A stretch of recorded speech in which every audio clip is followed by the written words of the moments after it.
Less than 2 weeks ago, BARC's On the Move program ended, and after struggling to find funding for decades, a second program is now closing as well. 23 ABC's Jessica Harrington tells us which one and what happens next. Jessica?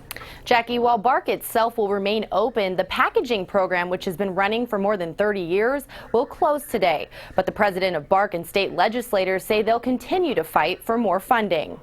BARC does one thing. They give people purpose. That's what we do, and we're going to continue to do that. Last month, BARC announced it would lose 2 programs because there wasn't enough funding.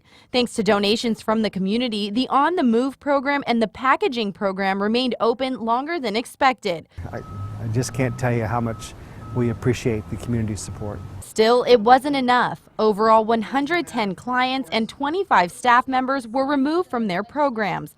Baldwin says everyone was put into a new position or program, but many that were full-time have had to switch to part-time.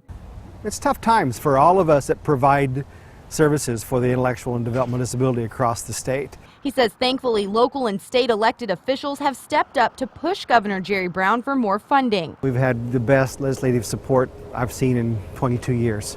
One of those supporters is Assemblymember Rudy Salas, who has written a letter to Governor Brown asking for a 10% increase in funding. These programs are vital to those individuals and to our community, and making sure that people are having honest work and moving forward.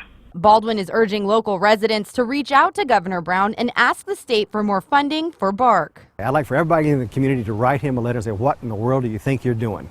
Okay? And then make a phone call and ask him, what in the world do you think you're doing?